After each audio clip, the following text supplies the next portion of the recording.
महिला व बाल विकास मंत्री अदिति तटकरे ने रायगढ़ में मीडिया से बातचीत के दौरान आईटी क्षेत्र में हिंदू लड़कियों की सुरक्षा को लेकर कहा कि उन्हें इस मामले की पूरी जानकारी नहीं है, लेकिन यदि किसी जनप्रतिनिधि ने यह मुद्दा उठाया है तो नासिक पुलिस प्रशासन जरूर गंभीरता से जांच करेगा और अगर महिलाओं के साथ कोई गलत घटना हुई है तो कड़ी कार्रवाई के निर्देश दिए जाएंगे।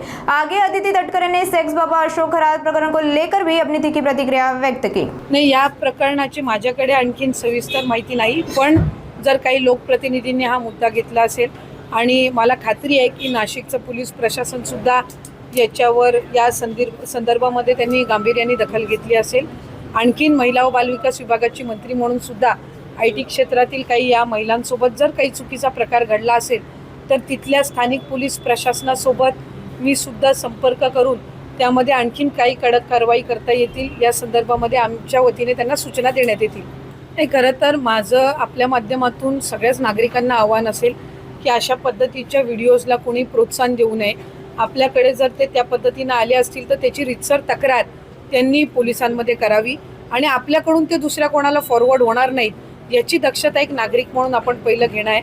मी सुरुवातीपासूनच या भूमिकेवर ठाम राहिली की मूळ मुद्दा हा त्या पीडित महिला ज्यांच्यावर खऱ्या अर्थानं हा अतिशय निंदनीय प्रकार झालेला आहे त्यांना न्याय मिळण्याचा आहे आणि त्यासाठी शासन सर्वच पद्धतीनं निश्चितपणाने ती कारवाई करत आहे। एक महिला अधिकारी ही त्याची एक प्रमुख म्हणून राज्याचे मुख्यमंत्री देवेंद्र फडणवीस साहेबांनी नेमलेली आहेत। या व्यतिरिक्त सुद्धा जर आणखीन महिलांना त्या संदर्भामध्ये पीडित महिलांना त्या संदर्भामध्ये जर पोलिसांना माहिती द्यायची असेल तर त्यांनी पुढे यावं।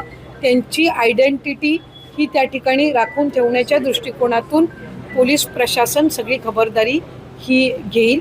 कुठल्या ज्या साईट्स असतील, कुठल्या ज्या प्लॅटफॉर्म असतील ज्याच्यावरून हे व्हिडिओ त्या ठिकाणी स्प्रेड केले जात आहेत त्यांच्यावर सुद्धा पोलीस विभागाच्या वतीने कडक कारवाई ही करण्याची सुरुवात ही राज्याचे मुख्यमंत्री फडणवीस साहेबांच्या निर्देशानुसार झालेली आहे।